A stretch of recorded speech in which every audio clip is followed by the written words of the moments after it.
Good morning, students.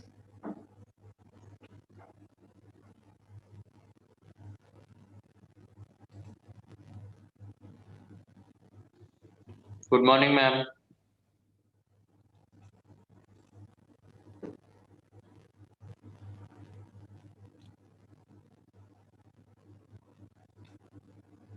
So we will start today's class.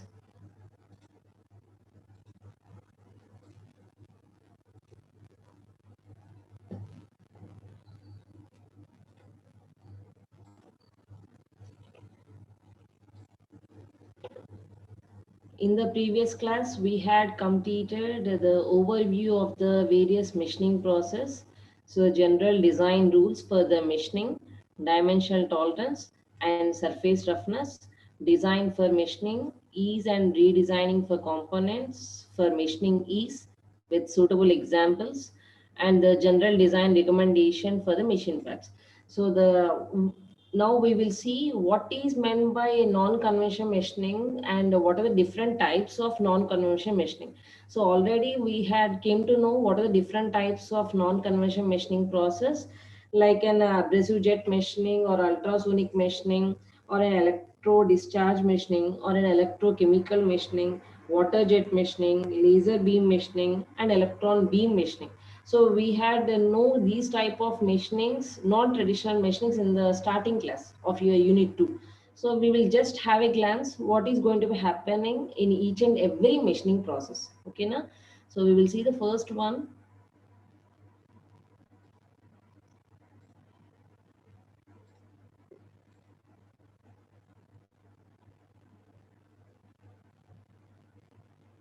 So see the first one, it is an abrasive jet machining. So before we start the each and every machining process, just we will have a revision. So what are the different characteristic features and what are the advantages? So we came to know what is meant by a difference between a traditional machining process and an unconventional machining process. Because in a traditional machining process, there will be an accuracy but not up to the extent. It is like a precision part, it is not an up to an accuracy. And in a traditional machining process you can't do the operations which is very critical, which is very implemented things, intricate shapes, it cannot be get done when using a traditional machining process. But when you are using a unconventional machining process, we can do in complex shape pieces, and the production rate is good to be get more and more compared to the traditional machining process, right? We had seen. And we can also do the different sharp corners or the shoulders or any intricate holes or any other thing in an angular shapes or any other thing. So these type of operations can be done in an unconventional machining process when compared to a traditional machining process. Because in a traditional machining process, the machine is very big and we have to concentrate at each and every minute what is going on onto the on machine, on a workpiece, what is going to be happening. So when some breakdown was going to happen or some tool is to be get just moved or some workpiece is to be get moved, so what is the effect of that thing on a workpiece or the tool? So what is going to happen in the next path? So we have to observe each and every second what is going to be, what the process is going to be taken care in a traditional machining process. But in an abrasive jet machining process, it is like a computer program. Students, try to keep your mute yourself. It's a serious warning, students. Try to mute yourself. You are in a classroom.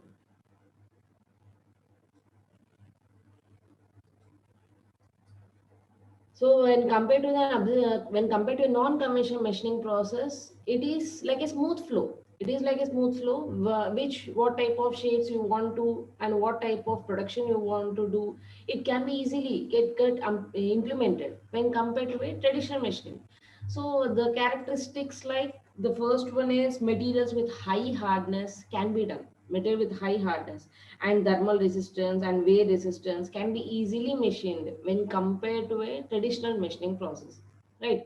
So the complex or intricate shapes can be get done. You know what is the type of square holes without a chamfer or without a fillet. You can do a perfect square hole, and you can make a sharp corners and the surface defects such as like cracks or a flaws or porosity, so which are caused due to the traditional machining are eliminated, which are caused due to traditional machining are eliminated, because when you are doing some operation in a traditional machining process, due to something, due to some occurrence, the product is to be get damaged, like we are getting somewhat defects also. But in a non-conventional machining process, such type of defects can be get eliminated, which we are going to be come across when a traditional machining process was done. Clear? So the another points like high strength alloys can be machined at a higher cutting speeds. Yes, we can machine at a higher cutting speeds, and the machining process can be inferred with the computer systems which give high reliability and accuracy, and high production rates can be get done. And it is an automated machine, it is an automated data machine. So when you are going to be insert some material, when you are going to be using some water or abrasive particles inside of a machine, so you are putting some speed, you are giving some power supply to the machine, so it is automatically the total process is going to get carried on in the non-traditional machining process. So the process can be integrated with an adaptive control also, because we are going to be using a different electrical path which is to be get controlled, not like a traditional machining process. So these are the characteristics which we are already learned in the second unit starting stage. Clear? So now you will see what is meant by abrasive jet machining. So how this is going to be done, and what is the process is to be get done. Clear? So in an abrasive jet machining, it is an unconventional machining process. It is a process of removal of materials by impact erosion through the action of a concentrated high velocity of the grit abrasives entertained in a high velocity gas stream. So the diagram is, I will show the diagram. So before going to the diagram, we will see.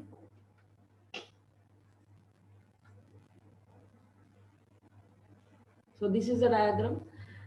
So these are the different parts parameters which are to be get used in an abrasive machining process, abrasive jet machining process. So they are telling that since it is an unconventional machining process, so it is used where conventional machining process cannot be used, like the machining of cast alloys, nitro alloys, and mnemonics, etc.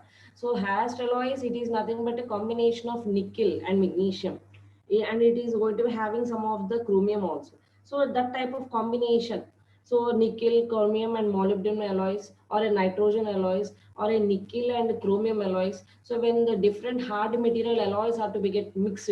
So for that type of materials also, this convention, this machining process can be get suitable. Clear?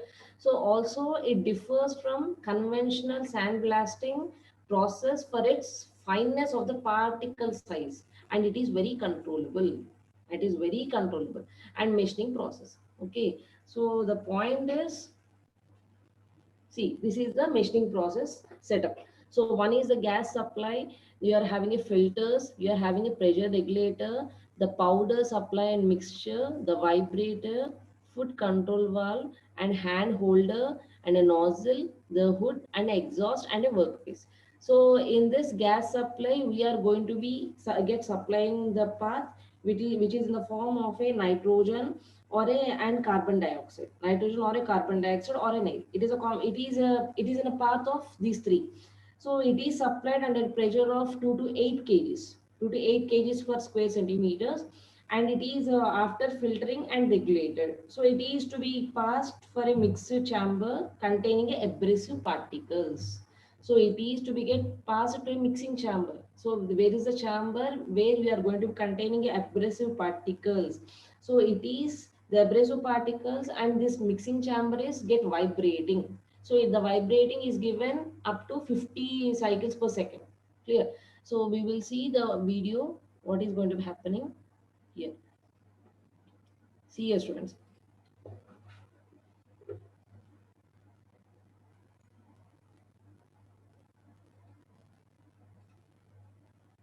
So this is a gas supply in which the dry air, the nitrogen and carbon dioxide is given supplied for that from this It is moved to the filters,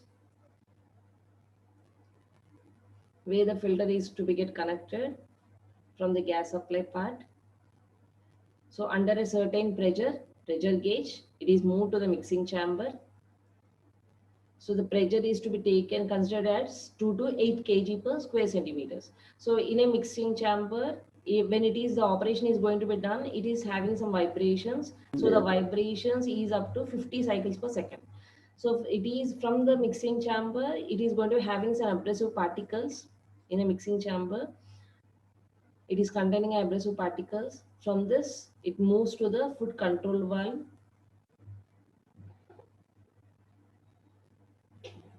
So from this, it moves to the nozzle. So this is the path. So first one is gas supply, filter, pressure gauge, mixing chamber, foot control valve, and a nozzle. So from the nozzle, with the help of some tip nozzle, it is to be get poured on a workpiece. It is to be get poured on a workpiece which is placed on a fixture. So from here, we are going to be supplying some abrasive particles powder. So this is going to be happening in an abrasive jet machining process.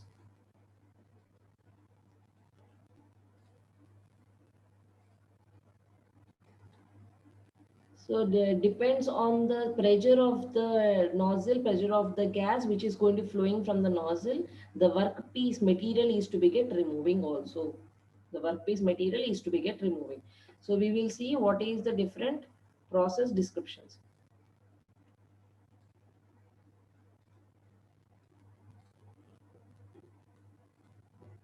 See here, students. The first one is, as I had said you, in this process, a gas, nitrogen or carbon dioxide or air is supplied under a pressure of 2 to 8 kg per square centimeters. Is supplied and after filter and regulator. So it is to be get filter. It is when you are going to be supplying a pure or any other thing, but it is to be get filter and regulator, and it is passed to a mixing chamber. So containing abrasive particles which is vibrating at 50 cycles per second.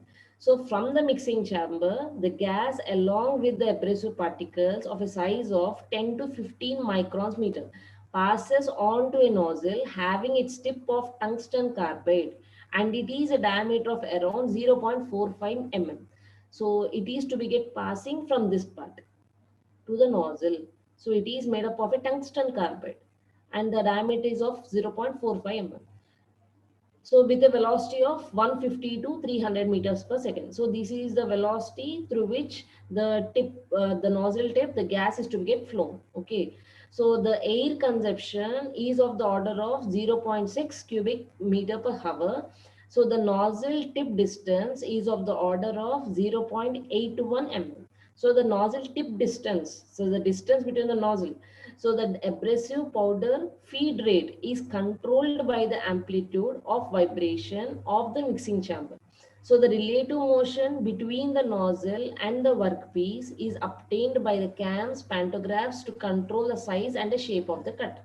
So it depends on the mechanism between the nozzle and the mixing chamber, in between what is going to be happening. So there it is to be get controlled how the shape is to be get forming on a workpiece. On a workpiece, how the shape is to be get forming. So with the help of a nozzle, the gas flowing from the nozzle only, the shape of the workpiece is to be get known. It is to be get known. So the dust removal equipment is also incorporated to protect the environment. So these are the principles in the abrasive jet machining. So one is the carrier gas, the second is the shape of the cut, the third is a nozzle design, work material, type of abrasive, standoff distance, size of abrasive grain, velocity of abrasive jets, and mean of the abrasive particle or unit volume of the carrier gas. So these are the what are the principles operating principles, what is going to be happening in an abrasive jet machining. Clear? So the next one, so this file explains that what is the various parameters on the material removal rate. So the conventional machining process is one of the material removing only when compared to the traditional machining process. But in an unconventional machining process, with the help of some water, with the help of a gas, or with the help of a laser beam, or with the help of an electrodes, or with the help of different parts, you are ultrasonic machining. So with the race, with the help of these all the thing, with the material is to be get removed on a workpiece, and a certain shapes need to be get formed. So whatever the shapes you want, they are a complex shapes or any other shapes, it is to be get formed. So these are the various parameters on the material removal rate. When the MRR, material removal rate, increases, the abrasive mass flow rate. So then when the material removal rate increases, what is the velocity of particles is to be happen. So when the material removal rate increases, what is the mixing ratio? Right, and the mixing ratio is not completely stopped. It is a continuous process. It is a continuous process. You are pouring a such an amount of nitrogen, carbon dioxide, or a gas in a total gas part in a cylinder. So we are going to supplying the path, but it is not stopped. The cylinder, the pressure is not stopped. The mixing chamber is continuously mixing. Depend on what is the shape of the piece you is going to be get required. So when RR increases, what is the nozzle tip distance? What is the nozzle tip distance? So when RR increases, what is the gas pressure? So what is happened to the gas? So what is the next file? So these are the abrasives used in an abrasive jet machining. So you had seen what is where the abrasive is to be get mixing in a mixing chamber. So what are the different types of abrasives are to be used? So one is an alumina, the second is silicon carbide, the third is sodium bicarbonate, the fourth is dolomite, and fifth is glass beads. So these are the different abrasives which are to be used in abrasive jet machining. I think you had learned about the alumina, silicon carbide, and sodium bicarbonate in a machine tool subject. So those are the abrasives where we will use on a honing or a lapping or on a grinding tool. So what is the size of the abrasives also? So here the abrasive sizes which are explained microns. So for an alumina it is 10, 27 or 50. So silicon carbide and sodium bicarbonate is 27, dolomite is 66, and a glass beads is 0.635 to 1.27 mm. Clear? So these are the different abrasives which are used in a abrasive jet machining. And next is, so what are the characteristics of the process? So the size of the abrasive, it is around 25 micron meters. And what is the flow rate? It is 3 to 20. So what is the life of the nozzle? So the nozzle is made up of a tungsten carbide. If it is made up of a tungsten carbide nozzle, it takes to 12 to 30 hours, the life. Or it is made up of a sapphire, it takes to 300 hours. So what is the tolerance? What is the tolerance we are going to maintain? It is a plus or minus 0.05. So what is the surface roughness? What you are going to be getting after completion? So it is 0.15 to 0.2 micron meters with particles of the size. So it depends on the particles. When the abrasive particle sizes are very small, very microns, the surface roughness is very smooth. When it is not such a micron, the surface roughness cannot be get smooth. So what is the work material? So the abrasive jet machining is used for hard and brittle materials like a glass, ceramics, and mica. So what is the machining process? The machining process like drilling, cutting, deburring, and cleaning. So these are the different characteristics of the process which are to be carried out and under abrasive jet machining. Clear? So the next one, so what are the applications? So comes under to the applications. It is used for abrading and frosting glasses more economically as compared to the etching or grinding. So for cleaning of the metallic shimmers on ceramics, oxides on metals, resistive coatings, etc. So whatever the different parts is to be having for cleaning such a thing is to be easily. So the cutting and machining of fragile materials, so the next one for deburring a small holes. For deburring a small holes and registering trimming can be done very easily. So these are the different machining process which we can't perform under a traditional machining process. So in a so those type of machining operations can be done in unconventional machining process. Okay, now. So the next one is advantages of the process. It explains about ability to cut the fragile, brittle or heat sensitive material without damage. So we can trust the abrasive jet machining to cut a fragile or a brittle or heat sensitive material. So ability to cut intricate shapes in materials or hardness. So we had known the unconventional machines can easily used for intricate holes. So it is a low capital cost. Okay. So next one is can cut materials without damage because there is no heating of the working surface. Because the working surface is not to be heated, it is just placed on a fixture. It is placed on a fixture. So whatever the gas it is to be get flowing through the nozzle, it is to be just mixing. So certain pressure it is to be get flowing on the workpiece, not the workpiece is to be get heated. So the next one, they come to the disadvantages. It is a slow material removal rate. Yes, it is not a very fast. And the low accuracy, it is a zero point 0.1 mm due to a stray cutting. So abrasives get embedded on the material surface if it is very soft. So abrasive powder cannot be refused. Okay, so these are the different advantages and disadvantages and what is the different process is to be get followed in an abrasive jet machining. Clear, students? So it is not up to the syllabus. It is not in your syllabus, but we have to know because in a second unit we have learned a different type of machining process are there. Different types of machining process. So we have to know an idea. We have to have an idea.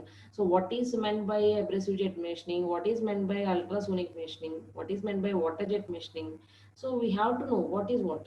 So for that sake, I'm explaining each and every one. Okay, na? So we will see the second one, ultrasonic machining. So in an ultrasonic machining, what is going to be happening? So before seeing that, okay. So comes to the ultrasonic machining. The definition is ultrasonic machining is a non-traditional process. So it is with the help of an ultrasonic rays.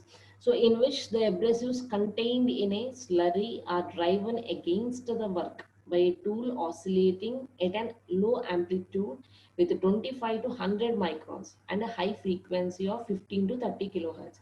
So this is the total equipment. This is the total equipment, the workpiece and the tool. So here, due to some pressure, the tool is to be get vibrated. So the vibration frequency is 90 to 25 kilohertz. So the amplitude what is to be get followed. So in between the gap of the workpiece and the tool, some slurry of abrasive is to be get poured. So some slurry of abrasive is to be get poured. So when you are seeing the cutting operation, we can't see like some material is removing or not. Some material is removing or not because it is a mix of the abrasive and a water. It is a mix of abrasive and a water. It is not directly total abrasive path. Total abrasive path. So with the help of some tool, it is to be get moving. It is to be get dipped for a certain shape what you get want. Okay. So the definition. So the process is ultrasonic machining is a mechanical type, non-traditional machining process.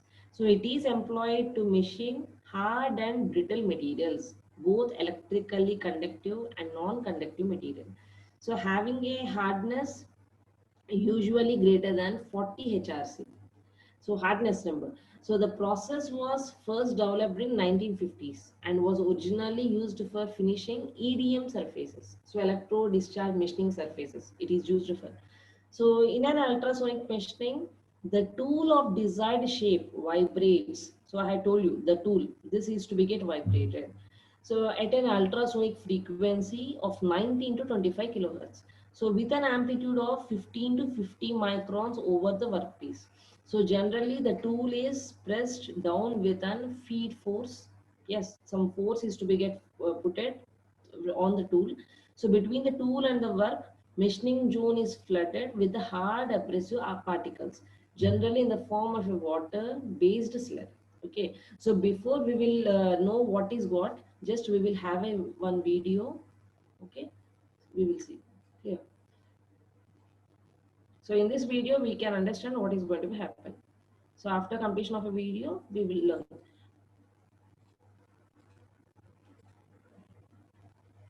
So this is the gap between a tool and a workpiece. So it is an inaudible sound with a high frequency for humans. The frequency will generally exceed 20 kilohertz.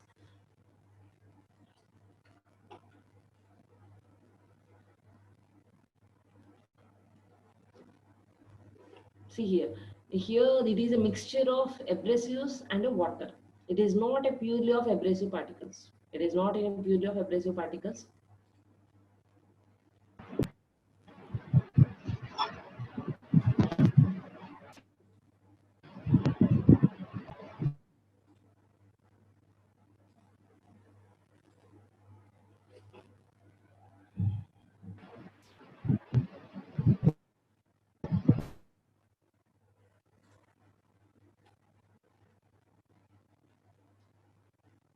So this is the construction, the reservoir which is having abrasive slurry.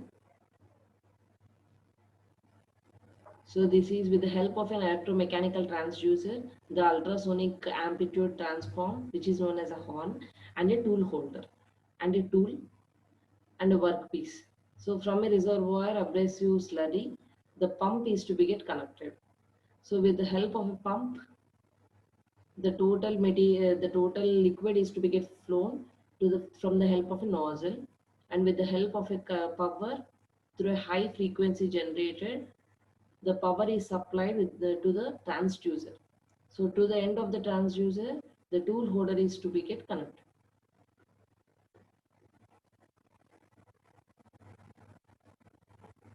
So it is up to 50 to 60 hertz.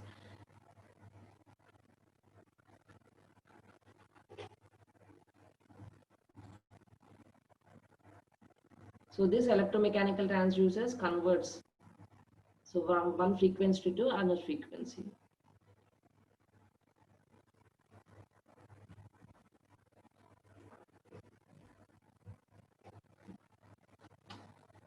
So the vibration amplitude generated from the transducer with the limit being approximately 0.025 mm is not adequate for machining.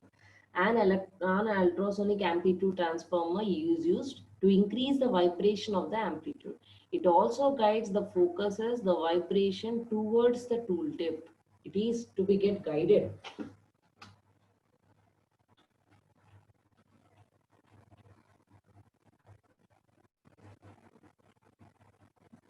So this is the thing what is happening.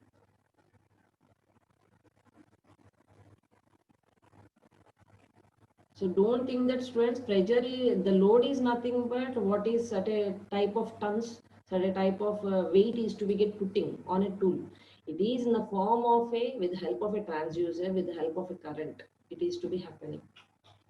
So we will see what are the parameters affecting MRR. So material removal rate is inversely proportional to the cutting area of the tool. So vibrations also affect the tool removal rate. Yes, vibrations always affect the removal rate. So the type of abrasive, its size and concentration also directly affect the material removal rate. Clear? So next one.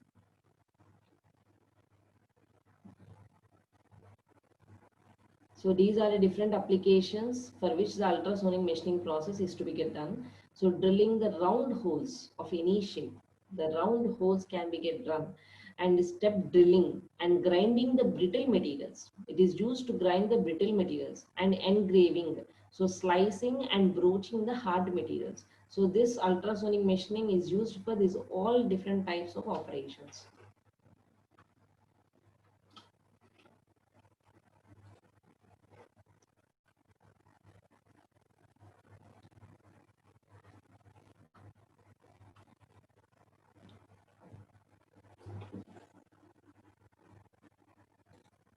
See, yes, students. So you had observed what is going to be happening in an actual machining process in a 3D, in an animation path. So as the tool vibrates on the workpiece, the abrasive particles acts as an indenter and the indent between the workpiece and the tool. The indenter for both the workpiece and the tool material. So abrasive particles as the indent, the work material would remove the material from both the tool and the workpiece. So in an ultrasonic machining, Material removal is due to crack initiation, propagation, and brittle fracture of the material. So when you are going to be doing the machining process or unconventional machining process, you can't see where the tool is. Where the tool is, because in a traditional machining process, the tool can be seen with your naked eyes. But you can see the tool, and you can also do the sharpening of the tool if the tool is to be get blunt, and you can do the further process of the tool. But in an unconventional machining process, you can't see the tool. So the tool is nothing but some gas. The tool is nothing but some type of small micron particles. It is like some water.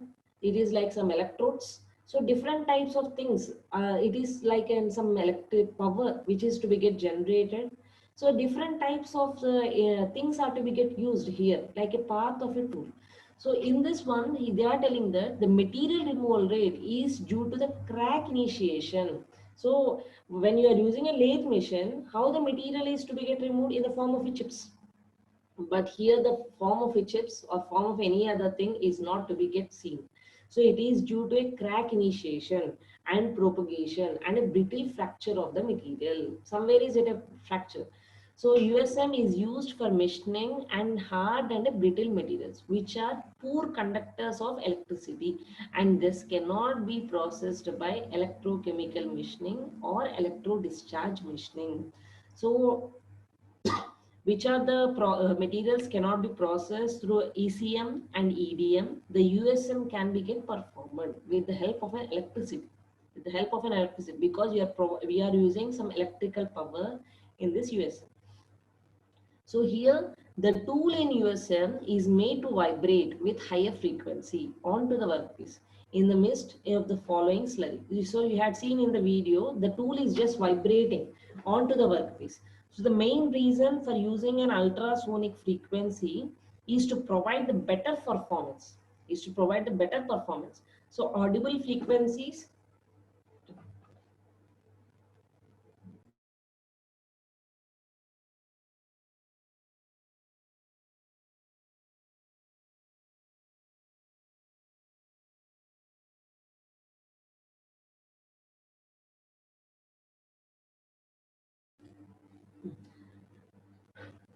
So the main reason for using the ultrasonic frequency is to provide better performance, and the audible frequencies of the required intensities would be heard as extremely loud sound.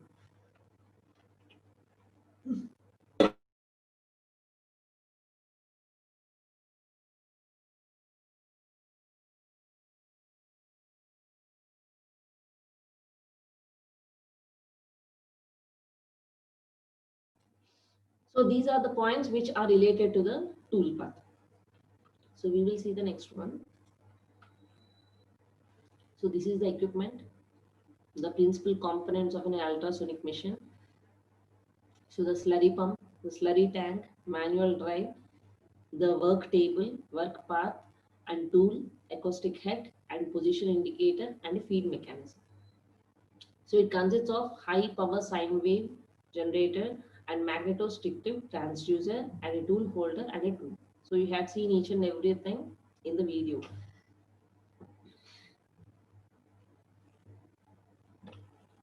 So this is the schematic representation of ultrasonic machining process.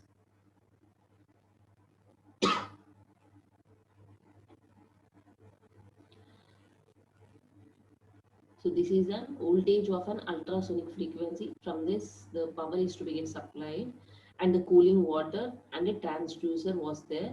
So with to the transducer, a head is to be get connected. To the head, a tool was to be get connected.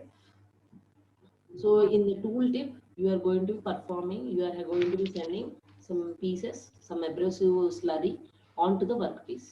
Clear? So this is the chip of work material. So this is the chip of the work material. This is abrasive particles and a tool tip and a abrasive slurry. So here, see here students. So high power sine wave generated. So this unit converts the low frequency 60 Hz electrical power to high frequency of 20 kilohertz electrical power.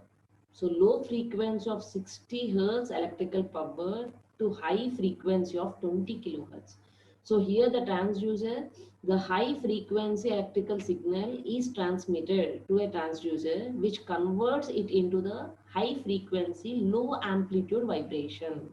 So high frequency, the transducer here used to convert from a high frequency to the low frequency part. So essentially transducer converts the electrical energy to the mechanical energy, what we know from starting.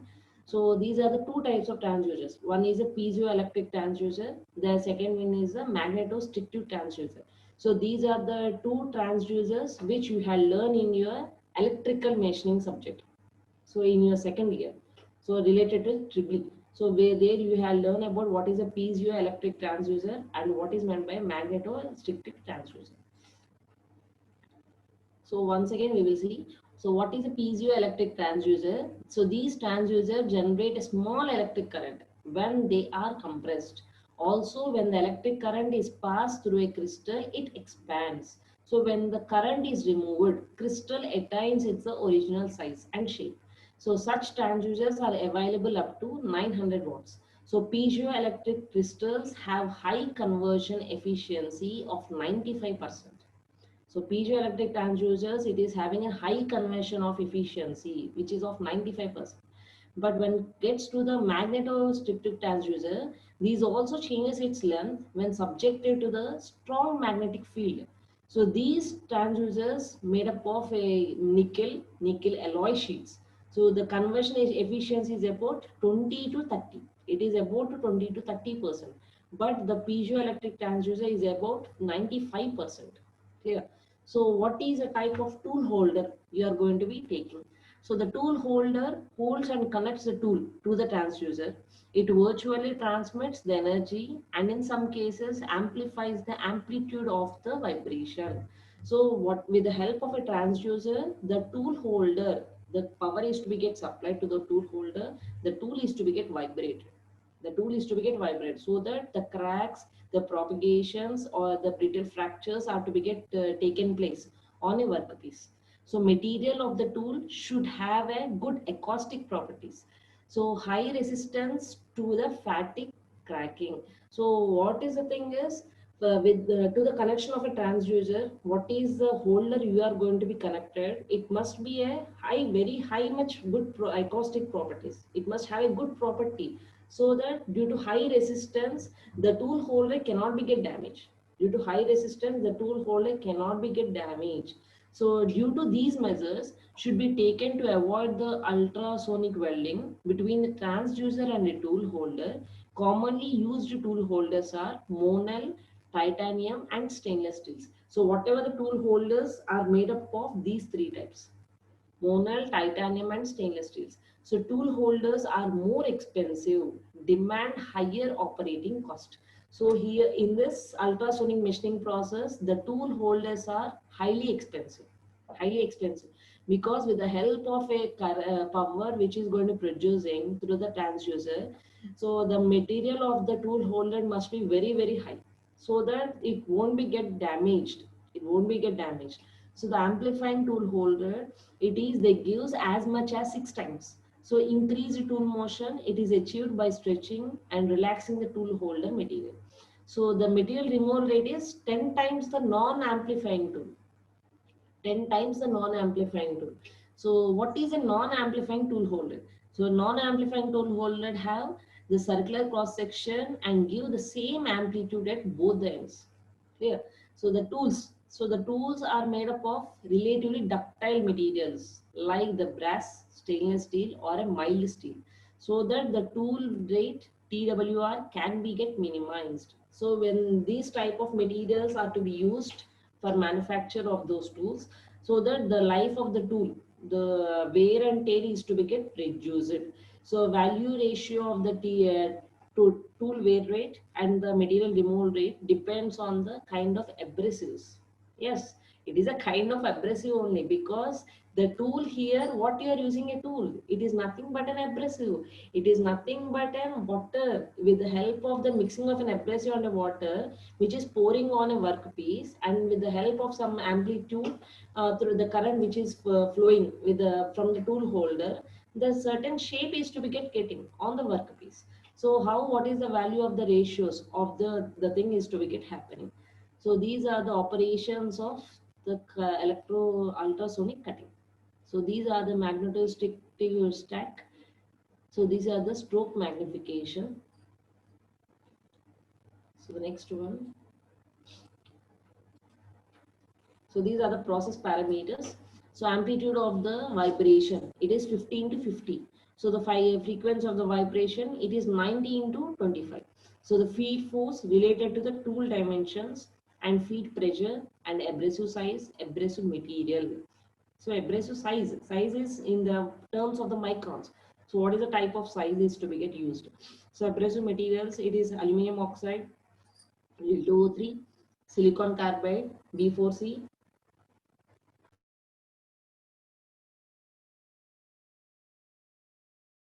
boron carbide, so boron silicon carbide and a diamond. So the flow strength of the work material. So you can understand what are the type of abrasive materials are to be used under the abrasive jet machining also. Abrasive jet machining, we have learned what is an Al2O3, what is SiC, what is the boron carbide. So these also you are using a certain type of thing. Here also you are using a certain type of abrasive materials. So what is the flow strength of the work material? What is the flow strength of the tool material? What is the contact area of the tool? So what is the volume concentration of the abrasive in water slurry? What is a tool? So the tool is material of the tool, shape, amplitude of the vibration, frequency of the vibration, strength developed in the tool. So the work material, the material impact strength and a surface fatigue strength. Students, see, the work material, the material impact strength, the surface static strength. So the slurry, the abrasive hardness size, the shape and the quantity of the abrasive flow.